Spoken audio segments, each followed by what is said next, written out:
નમસ્કાર, વીટીવી ન્યૂઝમાં હું છું આપની સાથે હિરલ મહેતા। વિગતવાર સમાચારોથી શરૂઆત કરીએ તો કોંગ્રેસને વધુ એક મોટો ઝટકો લાગ્યો છે। કોંગ્રેસના સિનિયર ધારાસભ્ય રાજીનામું આપશે। અર્જુન મોઢવાડિયા પણ રાજીનામું આપશે। વિધાનસભા અધ્યક્ષને રાજીનામું આપશે અર્જુન મોઢવાડિયા। કોંગ્રેસમાંથી પણ રાજીનામું આપશે। સિનિયર નેતાના રાજીનામાથી કોંગ્રેસમાં સોપો પડી ગયું છે।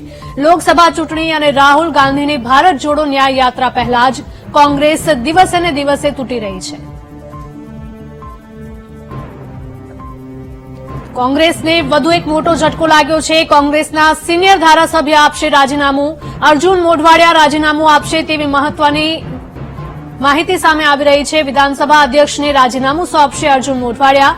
કોંગ્રેસમાંથી પણ રાજીનામું આપશે। સિનિયર નેતાના રાજીનામાથી કોંગ્રેસમાં સોપો પડી ગયો છે। ત્યારે લોકસભા ચૂંટણી અને રાહુલ ગાંધીની ભારત જોડો ન્યાય યાત્રા પહેલા જ કોંગ્રેસ રોષ તૂટી રહી છે। તો કોંગ્રેસમાં દિવસે ને દિવસે ગાબડા પડી રહ્યા છે। એક તરફ ચૂંટણી આવી રહી છે અને બીજી તરફ કોંગ્રેસ તૂટી રહી છે। કોંગ્રેસને વધુ એક મોટો ઝટકો લાગ્યો છે। કોંગ્રેસના સિનિયર ધારાસભ્ય રાજીનામું આપશે તેવી માહિતી સામે આવી રહી છે। અર્જુન મોઢવાડિયા રાજીનામું આપશે। વિધાનસભા અધ્યક્ષને તેઓ રાજીનામું આપશે।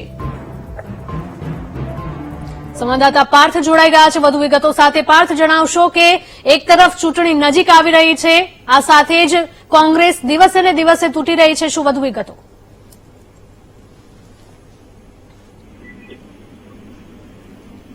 જી પાર્થ। જી ચોક્કસથી જે રીતે લોકસભાની ચૂંટણી નજીક આવી રહી છે ત્યારે એક પછી એક કોંગ્રેસના ધારાસભ્યોના રાજીનામા પડી રહ્યા છે। સત્તાવાર રીતે વાત કરવામાં આવે તો આજે પૂર્વ કોંગ્રેસના ધારાસભ્ય છે અમરીશ જે, તેઓએ પણ પક્ષમાંથી રાજીનામું આપ્યું હતું। ત્યારબાદ હજી ગણતરીના કલાકો પણ થયા નથી ત્યારે હવે ગુજરાત કોંગ્રેસના પોરબંદર વિધાનસભાના ધારાસભ્ય અર્જુન મોઢવાડિયા ટૂંક સમયમાં સત્તાવાર રીતે રાજીનામું આપવા જશે।